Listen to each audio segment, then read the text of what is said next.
Okay, welcome to Timeout Coaching with Coach Tony Garbelotto.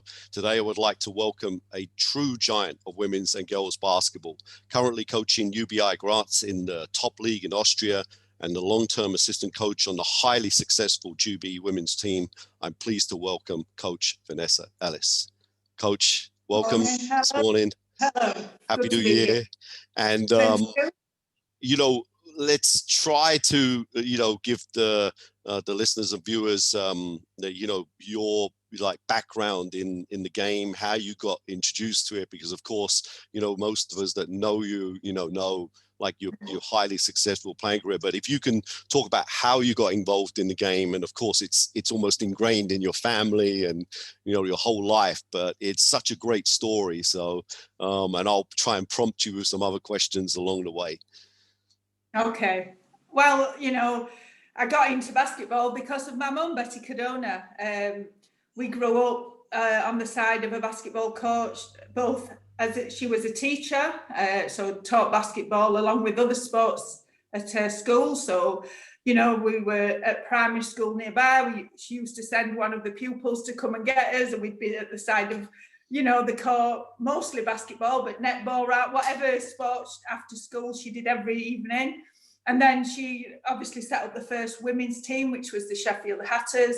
So, a couple of evenings a week, we'd be on the side of the court while she was training. She played then as well as coach. So, we just grew up around the sport. And, myself and my sister Lorraine,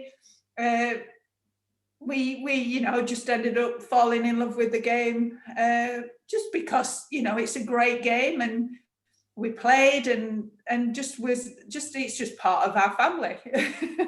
One quick question about this. Do you think how much do you think that being around those senior women and seeing your mum coach, do you think that first accelerated you as a player?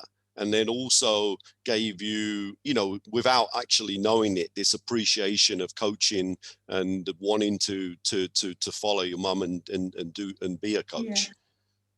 Yeah, I think being around any sport, you learn about it, and we all talk about role models, and for me, my role model is my mum, and it's as both as a mum, but also as a basketball player and a basketball coach. And, she gave me inspiration because, it's very difficult for females to go into coaching because they don't have that role model and see people doing it automatically. And, and I just think it was something that you don't realize till later in life about, because I see it and involved in it, it just, I can do that. It's something that's there, and you reflect later and sort of understand a little bit more about it. Right. And at this time, obviously your mum is starting to grow as a coach as well. What were the things that you were picking up? Were you always like, we're going to work hard, we're going to be fundamentally sound? Obviously, I had your mum on one of the first Timeout podcasts, and you could just sense that she was so about the hard work, the competitiveness, bringing everyone together. And then the fundamental skills, were those always things that came over?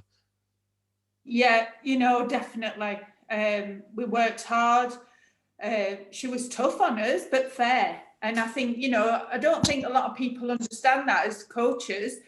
You can be tough, but as long as you're fair and consistent and in what you do, your players, will accept that. And we had the number of repetitions of basic skills we did, it was always, involved in different ways.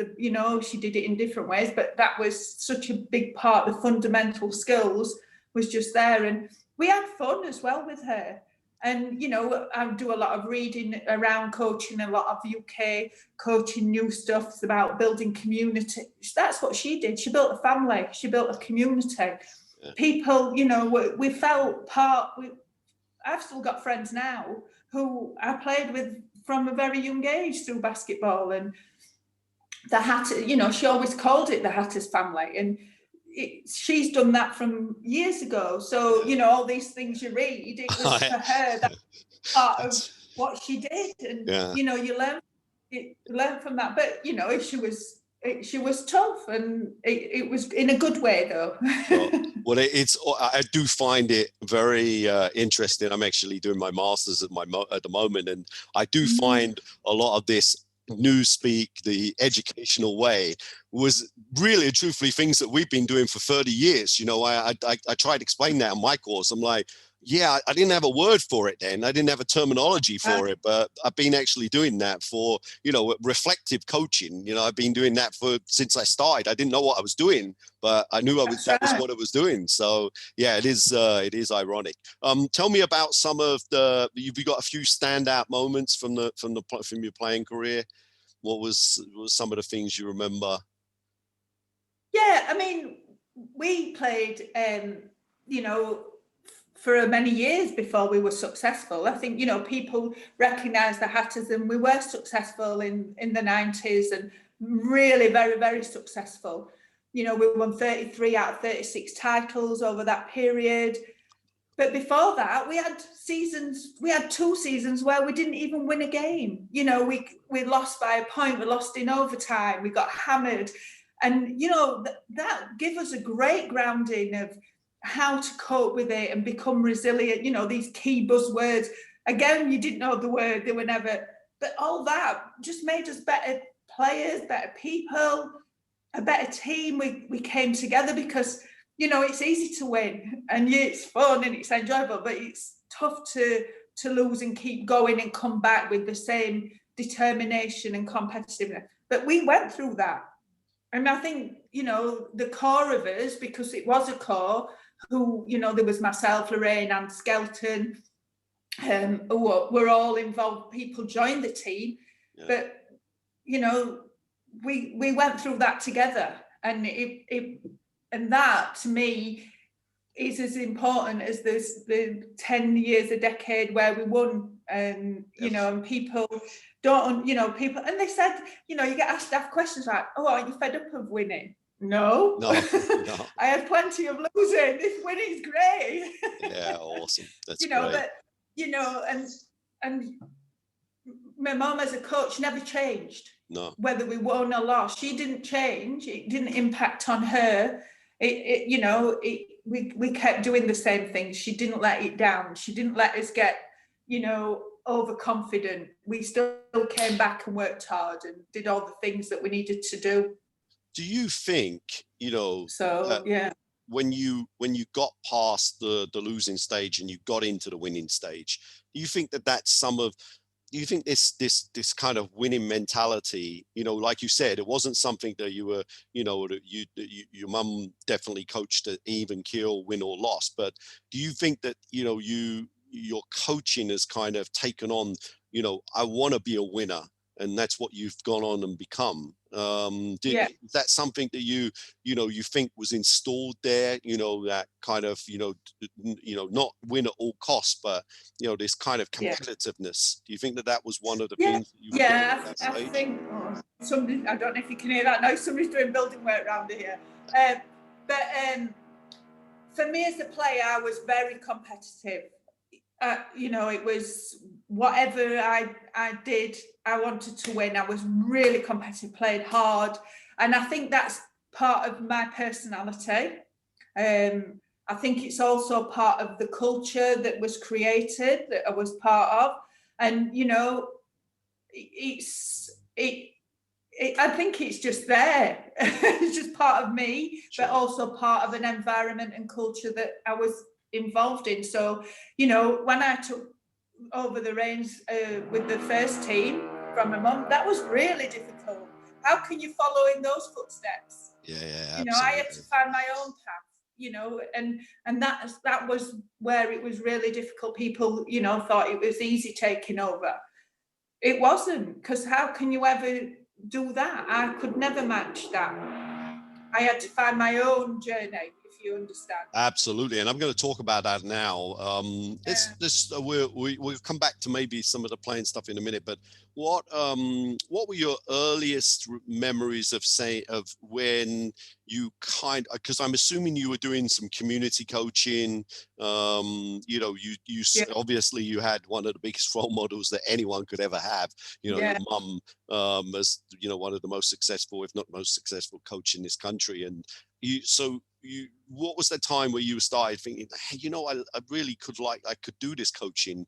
What was that kind of crossover point where you started to see that, or did it just kind of happen, merge at the same time? A little bit like that. One of the things my mum always did with everybody in the club was she encouraged people to do refereeing qualifications, coaching qualifications, because she said as players it gives you a much better understanding of the game, a different perspective of the game. So that was all part again of this community and giving back. And she said, you can help out. So most of us did a refereeing qualification and a coaching qualification, within what we did up there. And I don't know why anybody referees.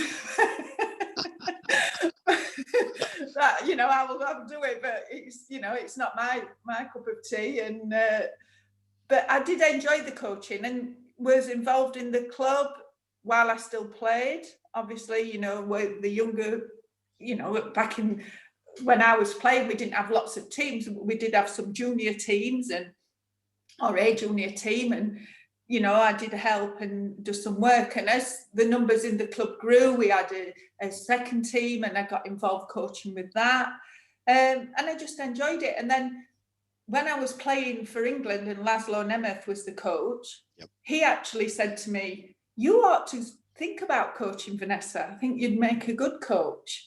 So, you got this side helping, enjoyment and being pushed from an early age to do different things. And then Laszlo saying to me this.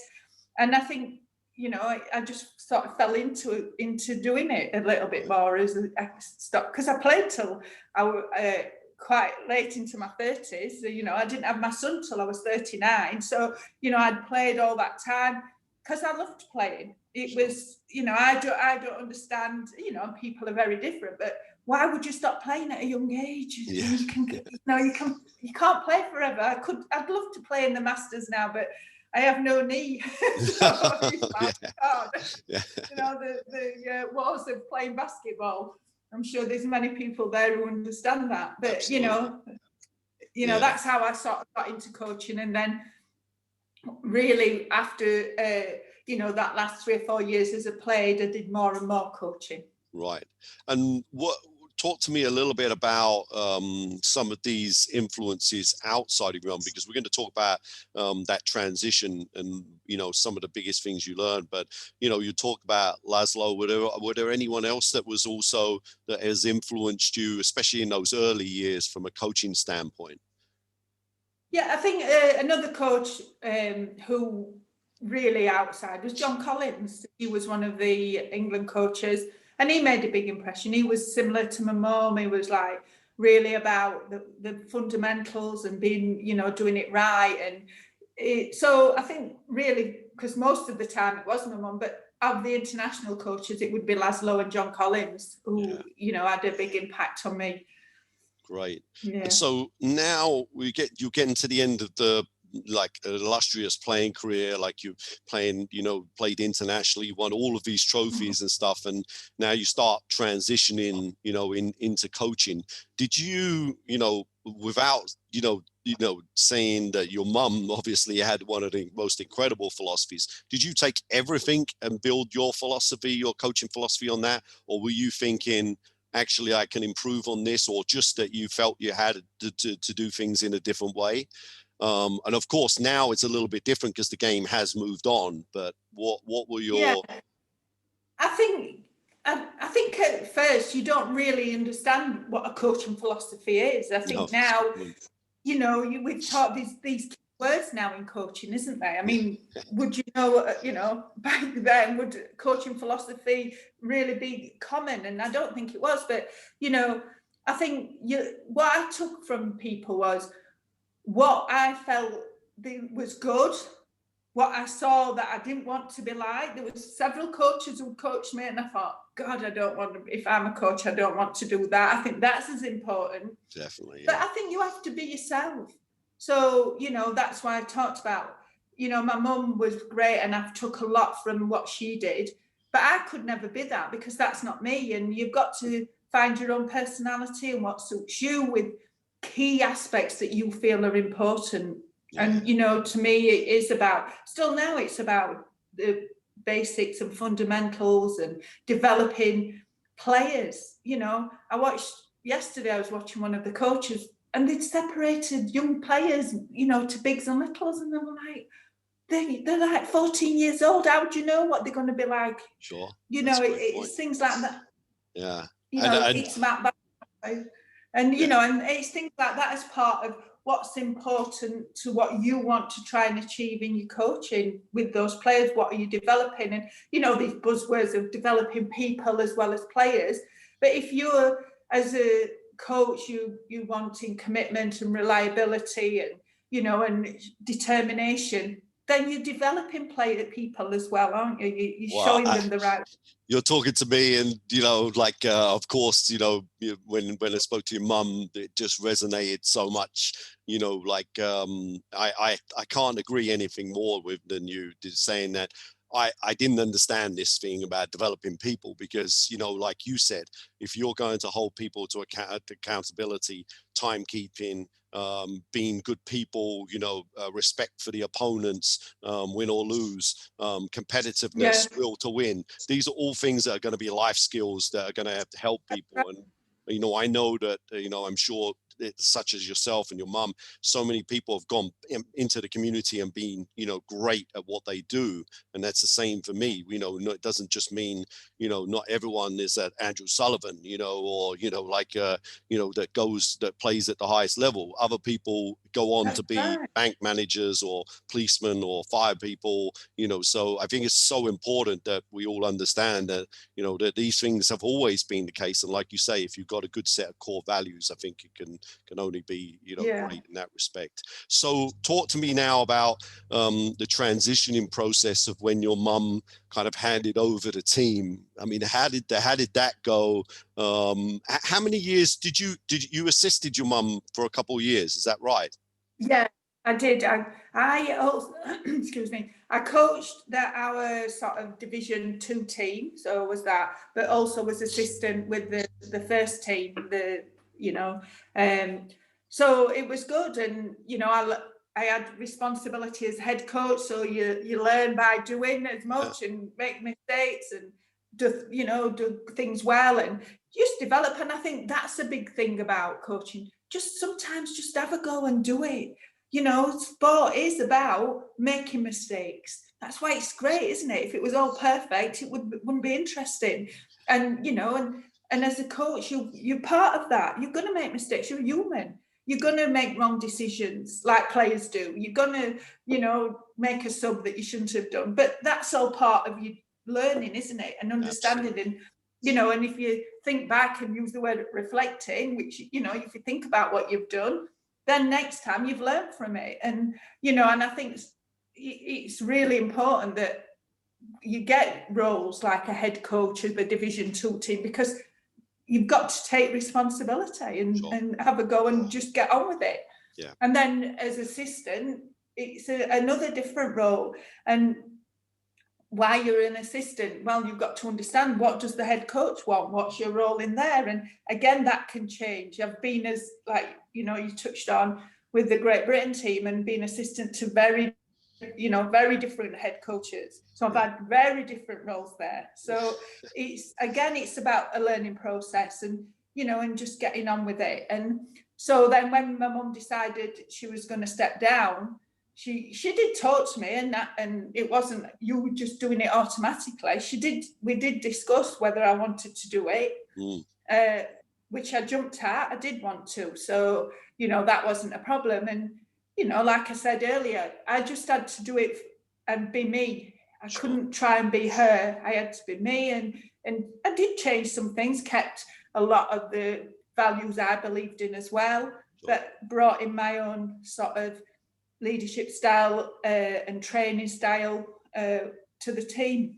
Yeah, no, that's awesome. And then obviously, you know, with much success as well, the continuing success, basically. What were your thoughts there? Were you conscious, you know, trying to refresh things, or, you know, what was that time and that period like? Or was it just, you know, look, I'm focused, I know I can do this, you know, like we're just going to continue, you know, what we've always done?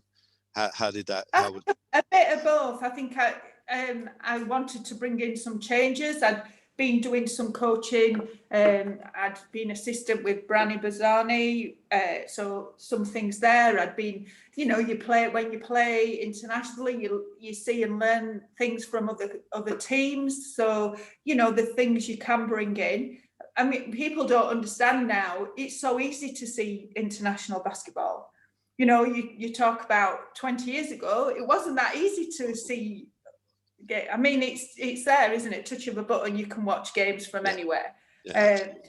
So and it's ironic, not ironic, but, you know, as with if there's people listening, you know, girls and women's coaches, that the amount of high level women's basketball that's on FIBA YouTube at this moment, it's unbelievable. You can watch all the European competitions. So you know, I don't know a time where you could never have, like, just as a young coach, watch all of this basketball being played. It's just incredible. It just was never. Well, that's it, and that's a great thing now, isn't it? It's, you know, it's the EuroLeague, Eurocup bubbles, and you can sit and watch 3 or 4 games a day. And I don't think in Britain people do that enough. No. You know, we're an island, and I think not everybody, but a lot of the coaches have got that element. They don't see the level of the basketball, the different sort of, particularly on the women's game, you know, the difference between the female players and what they can do, and their athleticism, and the, you know, the different styles of the game that's out there. We're going to get onto that towards the end. You know, talk about your role now, but let's talk a little bit about then England / Great Britain, you know, all of your roles. Talk about some of the highlights, but also more importantly, you know, some of the things that you started to experience as a coach, like you said, working with a number of different head coaches. Yeah. Well, my first opportunity, I was assistant with the England women, and then that sort of all disappeared. And then when Great Britain came to the forefront because of the London Olympics 2012, and Great Britain had to be established, I actually was fortunate enough to get the GB under-20s job for 2 years. And that was a great experience. I mean, it was scary because, you know, you're thrown into something like that as head coach, but it was great. I loved it. It was, I don't know, it was just, and the group of girls, and I think people don't always see there's not that many girls playing basketball. So, you know, you really go with, then it went with who was available. You know, I had 13 to choose 12 from, and I think one girl got injured, so the first year, the 12 were selected, and I think the second year was similar, you know, people of that level. But we had a great time, and, you know, in a way we were in our own level. We didn't get a lot of support as we do now, and very little training, but we just got on with it. It's just get on with it and worked hard. And, you know, I was fortunate enough to have Jo Leedham in the under-20s at the time, and, you know, what a great talent she was, and became and is a fantastic player. I think, you know, people don't understand the level that she got to. No. And the level she's played. She doesn't get the recognition that she, you know, for the past 10 years where the level she's played at. Yeah. But, you know, we had a great time. And for me, I learned so much. Even then, I'm like, oh my God, I need to know more. I think, you know, it's, you know, and I wouldn't say I thought I knew enough, but when you go something like that, you think how much more you've got to learn. And I just wanted to learn and understand, and chatting to other coaches and seeing that basketball, even at under-20 level, you can see how young players are taught in other countries, and the understanding of the game and the IQ and what they can do, and I think that just gave me more. And we did well. The second year we won. We were third and won the first ever medal. We weren't promoted because it was only 2 teams then, but it was the first medal any team had won in a European Championships. And after that, fortunately, people have got promoted and stuff. So that was a real big thing for me. And then I had a bit of a break and was approached in 2009 and said, would you like to be assistant with the senior women? We're bringing international coaches in, but we want to develop some British coaches. And it was myself and Damien Jennings. Sure. I didn't even have to think about it, There were no thinking yes immediately. And I know what an opportunity it was. Even now, I understand how lucky that firm, but I'd put a lot of work in, and I'd been successful with the Hatters, and I'd been successful with the under-20s. So, the hard work and the time and the commitment I'd put in up to that point, it had been a lot, and I'd success. I'd had success with the second team. We'd made playoffs. We'd won the playoff final or runner-up in this with the Hatters as well. So, it was, I'd put the time and effort in and hard work, and I got a little bit of a reward. Do you think that who do you think who do you semi-credit for? Like, was that Warwick who was pushing for that at that time? Warwick wasn't. Okay, right. Interesting. It was what's his name? The Canadian guy. I'm rubbish with names. I'm terrible. It'll come to me, but Warwick wasn't even in then. So it was the Canadian guy who actually got Damien to go to Calgary, because that was where he was from. And Bill McGuinness was on the BBF board. Right. And then, so it was him who actually gave me the call. So I think the board had discussed it and looked for the people who they felt needed, for development. And, in a way, it's like a mentorship program, from Tom Moore and Ken Shields. Wow, what a pair. And, it's for me, it was great for the experience, but also my coaching journey and my coaching learning.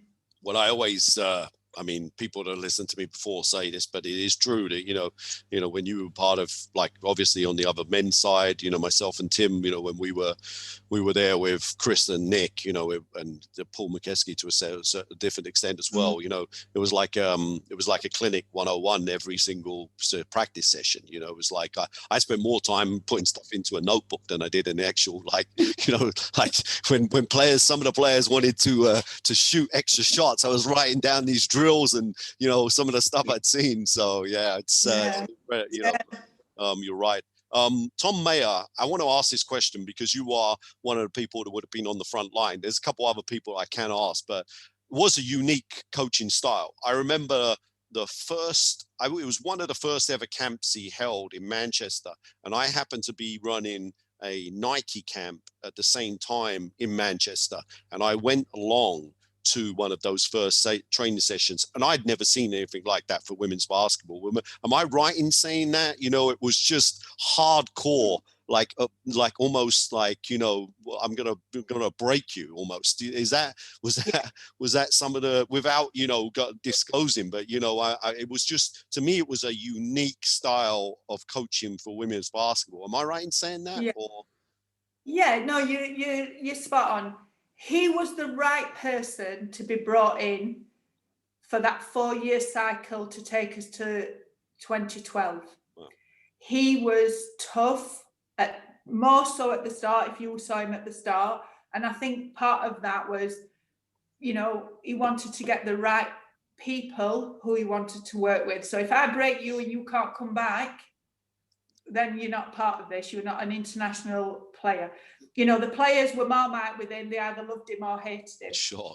And people who were there 4 years and key players, really didn't like him. Right. But they respected him for making them the players, or to where we got to. He changed that, the core values of the women's program, changed it completely.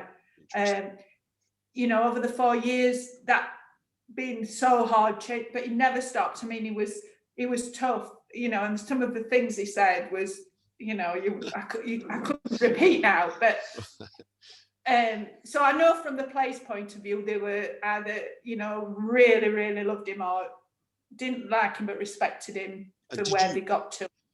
What were some of the things you took from him, you know, as a coach? Well, was there anything that you were like, wow, you know, I could see that, you know, as a real asset to me as a coach? I think his knowledge of the game, then his knowledge of the details, so even of the skills and the fundamentals, the knowledge of that detail and what you had to do and how you had to do it. It was amazing. He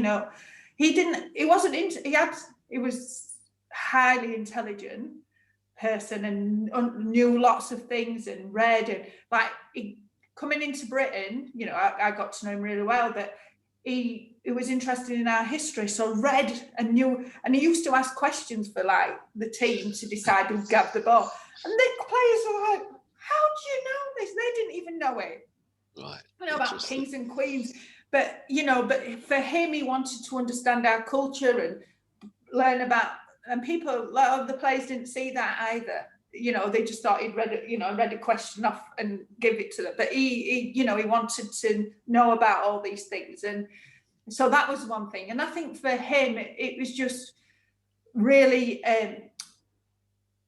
just the knowledge of the game he had. It was incredible. You know, it was incredible. And, you know, and Ken Shields was the same, and the experience, and, you know, sat there as an assistant coach. So they'd sometimes in meetings be going, you know, loggerheads and different views. And then they'd turn to me and go, which one do you think's right? I'm like, well, you've got to agree with the head coach at some point. That's a great we're one. both right. You know, that's the thing with basketball, that we're both right. You know, because there's many ways to do things, isn't there? So, you know, when you sat there and you're thinking, oh dear, so, you know, just go with the head coach, it's much easier. Yeah, but that, you know, and just discussing around the game, and, you know, he did ask Ken, and he did ask me, and he did ask Damien, so, and then he made the decision. He wasn't just, this is my way, you know, he knew a lot, but he was open to accept and listen to other people, even if he chose his way in the end. Sure. He listened and made sure that was the right way to go. Right. And you know, anything else from that incredible, you know, Olympic experience, or, you know, and then after that, what was your next stage? What was the next stages after that? And obviously you got things like Commonwealth Games, and then obviously the GB program now. Yeah, I mean, I just think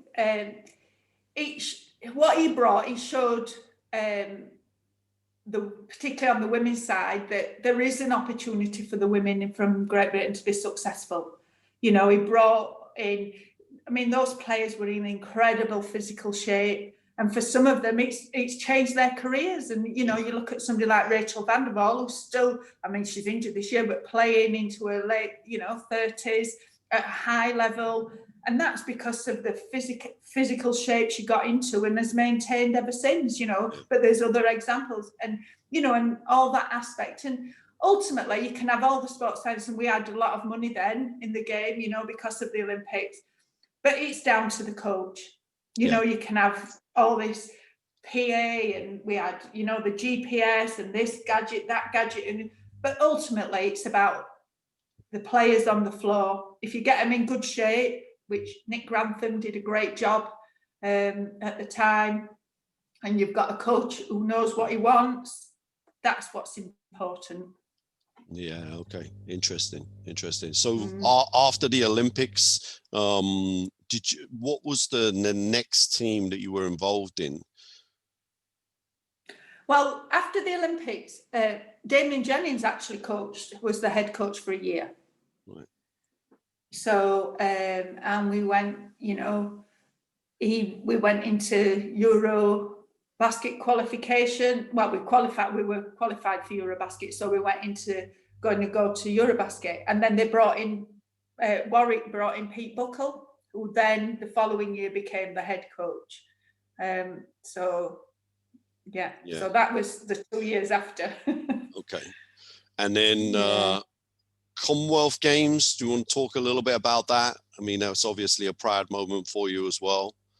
Yeah, I just think that the Commonwealth Games for the women was, and it was a shame that some of the players couldn't be there because of their professional sort of contracts. But I think that was really success came from the previous years of Chema coming in and changing the culture, changing, you know, the. So actually, let's back that. Let's back that up. Sorry. Let's talk about Chem coming in, and then, you know, you've been an assistant, because you're right. That kind of whole period, you know, we always remember the super successes, you know, but there was a little bit of a build up to that. Talk about, you know, what he's meant to women's basketball, or specifically the GB team, and how he's influenced yourself as well. Well, I'll just before I talk about Chema, the year before was Pete Buckle. Right. And I'm not going to say too much, but a year was enough for him. Okay. Right? So, you know, you talk about Tom being hard, that's somebody who was doubly hard, but not got the same sort of character or fairness or consistency of Tom. I'm not saying anymore, but then Chema come in. It could not have been as far apart as coaches if you tried. So at that point, the first session Chema was in, the players are coming to me and going, what's happening? We're not training hard. We're not doing enough sessions. We're not being shouted at. We're not, you know, they could not, honest to God, you ask some of them, it was like, what's happening? The first sort of weekend camp, it was so polar apart, the coaching style, everything about it. And I just said, just go with it, Because having met Chema a couple of weekends previously, you just, as soon as you meet him, he's a great person as well as a great coach. And, you know, just from that, and from that, the building, what he's brought into the women's program is, you know, he's a doctor of psychology. You can see how that influences his coaching. And, you know, but he still wants the detail. He's still got his coaching style. He's still got his, you know, the details in there on the, but the way he leads is just incredible. And he's brought the team, and I can see a lot of what we've got in GB now is it is a family. It's brought a team culture, and it's a very close sort of group of people in this team, and people have come in and stayed, and people have come in and gone, because if you're not part of this family and this team, this culture, you know, I saw one of your questions about what you said, your favourite saying. Well, I'll tell you now, it's the positive glasses, because it means so many different things within our team, within the GB team. Right. And that's what he's brought. He's brought positivity in many different aspects into our culture. As someone that's coached like at the highest level and has been in British basketball for such a long time, been part of all these British programs, do you think that culture is more important than actual style of play? I think you can change your style of play. Right. Because you have to change it depending on who your opposition is, to a certain extent. You've got a basic one, but how you play, the details of how you play, which I always say style of play, because sometimes you have to pressure, sometimes, you know, we've got our style, and be gritty, because we haven't got, you know, the many, you know, we've got different players, so we have to play to our way, but we have to detail for the opposition. But I do think the culture is so important with that. The reason why I say that is, I mean, we all have sat around tables, you, me, with Warwick and with all other types of people. We've talked about, should British basketball have this style of play? Should our younger players be, taught like in France to press and trap and be athletic and fast break, or should we be detail orientated like a lot of the European teams? Whatever we decide, versus, you're right, Chem has brought this, this culture, this family culture to this team. My question is can that translate into not just all of the underage women's teams, but can it also translate over to the men's teams? Is there something that should be built on to what he's built, or is it unique just to the women's program, the senior women's program? I don't think it's just unique to the senior women's program. I think it's his big part of his coaching philosophy, what we talked about. I think that he'd do that with any team. Going back to the coaching styles, I think a lot of the countries choose their style, but they start it at an early age, and a lot of the club programs and a lot of the club development bring that into their coaching.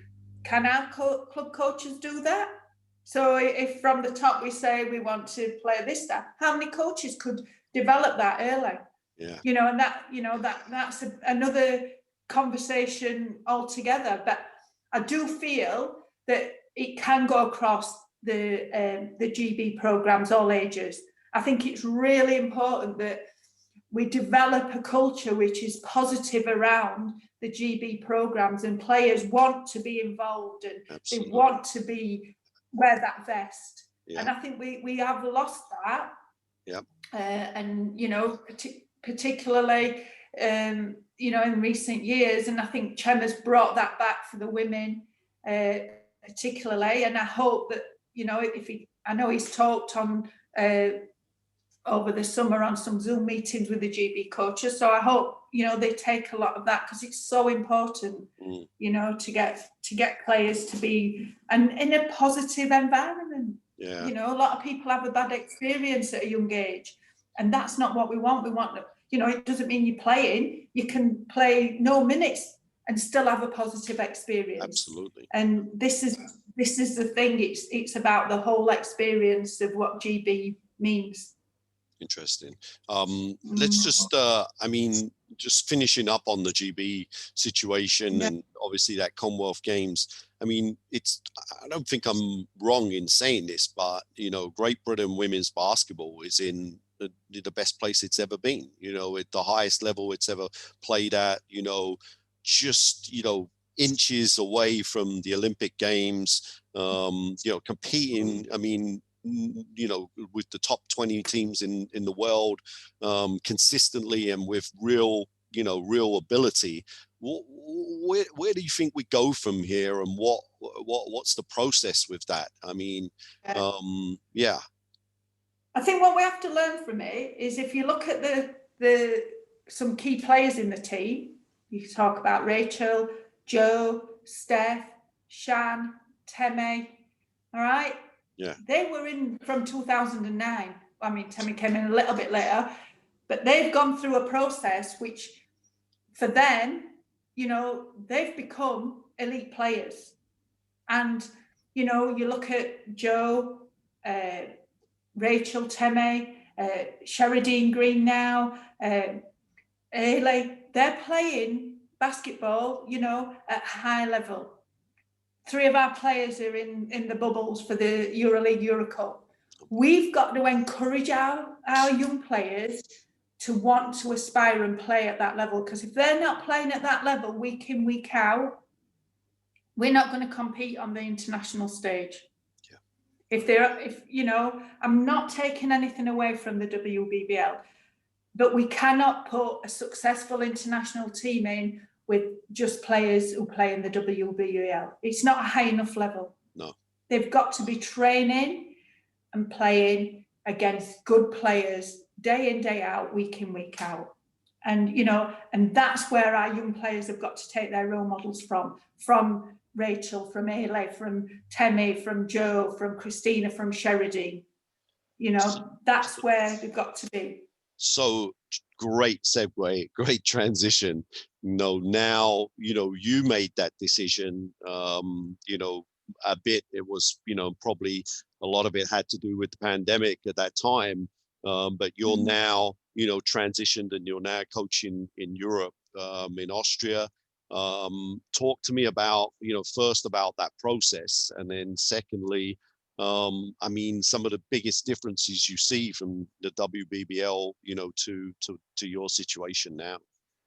Yeah, it was a bittersweet, really, moving to Graz, because part of it was the funding of the Hatters.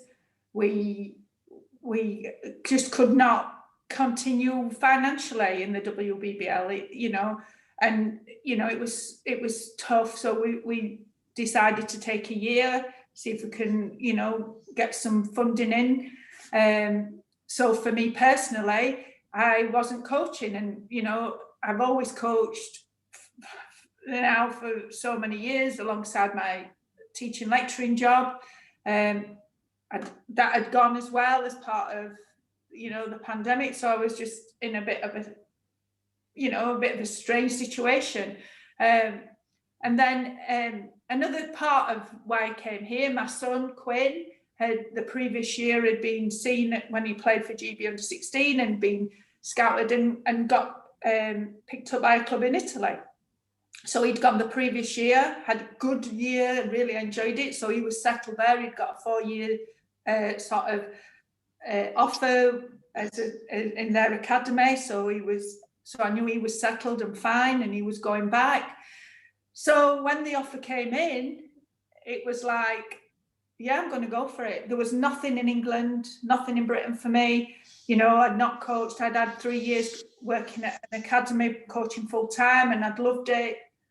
And I just didn't see that there was any opportunities for me to coach full time in Britain, which, is really sad. So, it was something I wanted to do. Everything else, around it had fitted in, particularly with Quinn being settled, and I knew he was okay. Sure.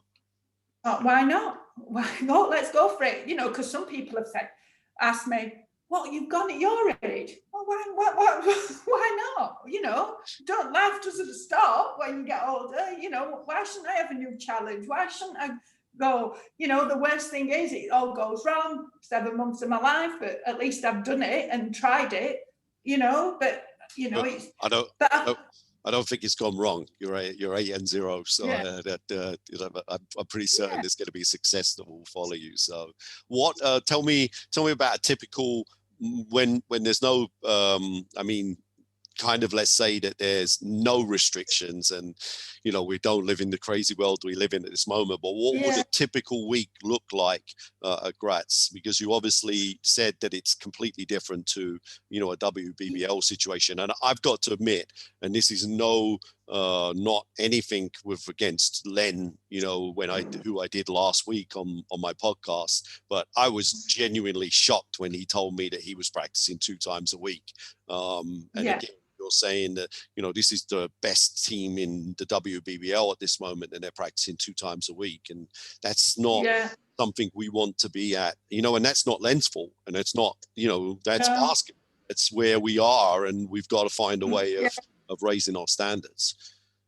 Yeah, totally agree with you. At Hatters, even when we were successful, we were training 2 times, 3 times a week, and that's it. And, and I've come here, and I just think sports viewed slightly differently. The Austrian league is classed as amateur. So I think what that means is you can't bring players in. They have to, anybody can play in the league, any nationality, but you've got to be working or studying in Austria. Right. Interesting. And, and to study, you've got to be able to speak German or pass a German test. So, you can't bring an American in to study, if they come, it's got to be, it's a bit more official. It's not like, I know, teams like Cardiff and Leicester offers scholarships and stuff. It's not like that. It's like, you've got to be part of Austrian living. What's good about it means a lot of the Austrian players are actually playing. there are players from Croatia and Bosnia and, you know, play countries around who've come in to study Sure. or work in Austria. So there are those international players. But the Austrian players are playing. Yeah. And, you know, we team trains 4 times a week. We have 2 athletic training sessions. We have a couple of individual skill sessions during the week. And this is classed as an amateur league. It's crazy, yeah. And that's different, you know. I've got an opportunity to be a paid coach. Yeah. And, you know, and these are the difference. And sports supported, whether it's male or female, whether it's basketball, handball, volleyball, football, by the businesses around Graz. Right. So the big sort of transport company sponsors a couple of the teams. The energy company in Graz sponsors a couple of the teams. So money's put into sport and to enable people to play. And, you know, it's not a cheap country here. And so that money's needed to support it. But local companies do support, you know, sport here. And I think that's a big difference. And they invest in the people from Austria rather than bringing in, you know, 5 Americans or 2 Americans and 3 Europeans who dominate the court time.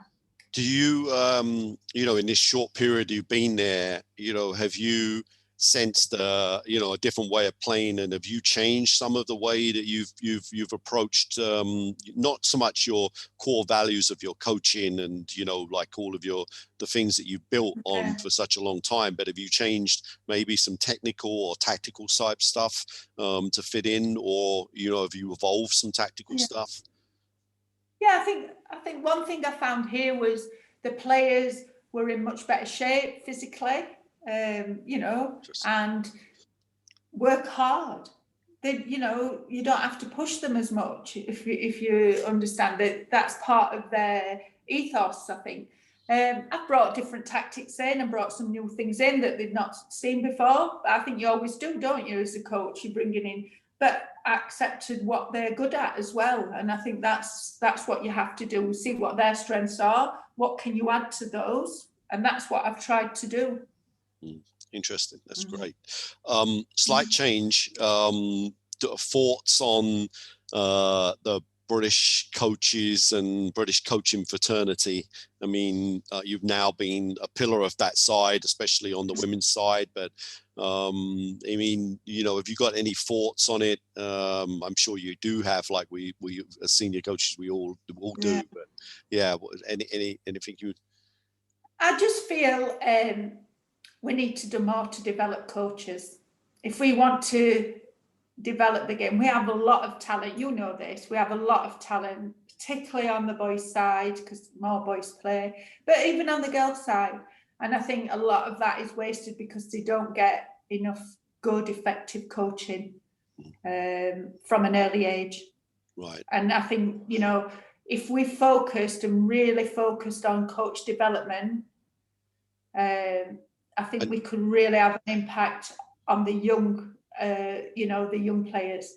And do you think that that's, you know, a governing body-led situation, or do you think that that's just something that we've got to take more ownership as coaches, you know, senior coaches? What's your thoughts on that? I think both, isn't it? I think that's both. I think the governing body is responsible for coach development to a certain extent and really got to change our system. I don't think the system's right at all. But I think we have to take responsibility as well. I think it comes from both sides, but it's got to be a joint effort. I think it's got to be cooperation and sort of a real sort of strategy put in place so everybody can be effective. And at the moment, I see it. You know, I do feel as a female coach, you've got a different perspective of it. I've had a very different experience.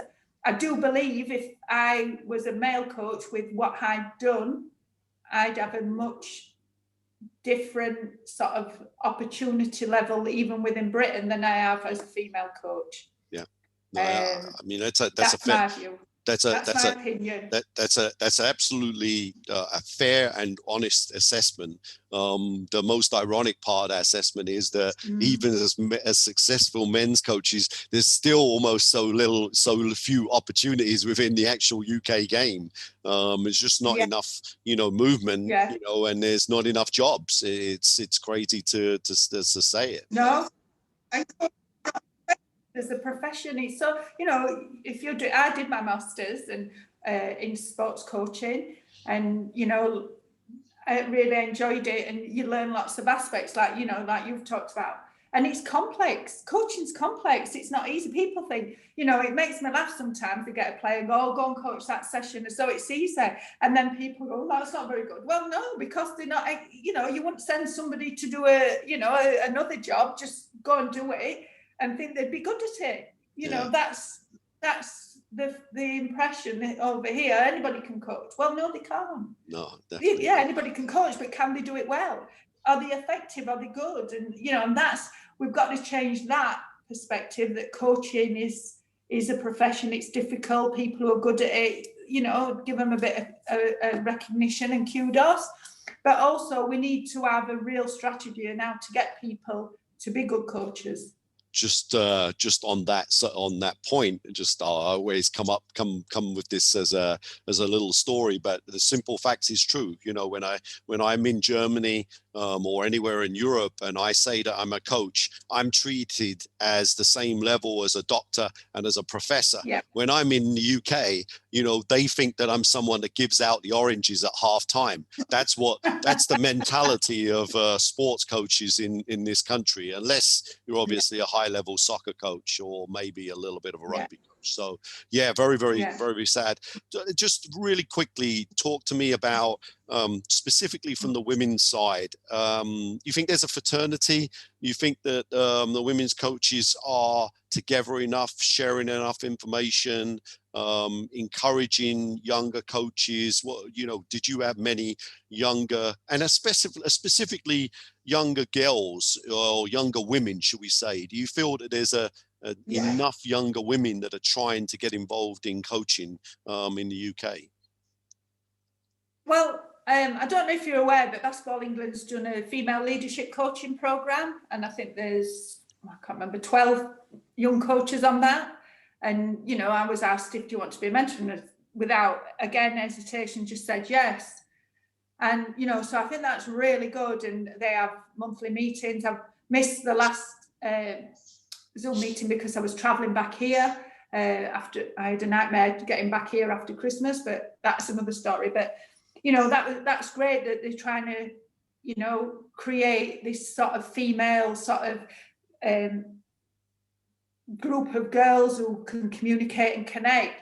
I think what was sad for me was they've asked mentors, and there's 2 female mentors and 8 male mentors, and I'm like, that's but at least these 12 young coaches are on this program, and hopefully from those 12 and other players see that there's female coaches out there. And when I did my dissertation, I looked at why there's so few female coaches, right? And and they came up with different aspects, and one is role models. One of the factors is role models. Absolutely. The lack of, because research shows if you've got a role model and you want to follow, emulate them. And it was interesting when I interviewed some female coaches, one of them actually said when she first finished playing, she was like, am I allowed to do this? Because there was no other than at that point myself, and I think my mum was still about. She knew my mum because of that. She said there weren't any female coaches, and I'm thinking, am I allowed to do this? Wow. I mean, that's the thing. But it's difficult, and this society, what the role of women is, and opportunities for women, and much less than men, even from all that. So I'm so pleased that these 12 young people are there, and hopefully they'll inspire other people, and we'll get more females into coaching. Great. That's fantastic. Okay, very quickly on the rapid fires. You've already answered one, the favorite saying statement. So give me favorite all-time drill, basketball coaching drill. One that Oh, you use. I saw this, but I don't know if I've got a favourite. Okay. I think it's so hard. I don't know about yourself, but you have a drill and you use it a lot, and then it goes out, and then you change it and develop it, how the game changes, or your players, or you think, oh, that might adapt this way. So I don't, I think anything that works somebody hard and makes them make decisions and develops skills or something, I just don't really have a favorite. No, That's fine. That's fine. I mean, if you got it's not everyone has that. I mean, I've got a few favorites. I've got quite a few favorites, but it's no, that's fine. And then lastly, the favorite all-time basketball coach. Well, I've got to say my mum. I've got to. She had such a big influence on me, many other people in the women's game, and it's why I'm where I am now. She's where I am now, and not just as a coach, but when I went into coaching and did all these things, I was a single mom, and without her, my family, I wouldn't have been able to go and do these things.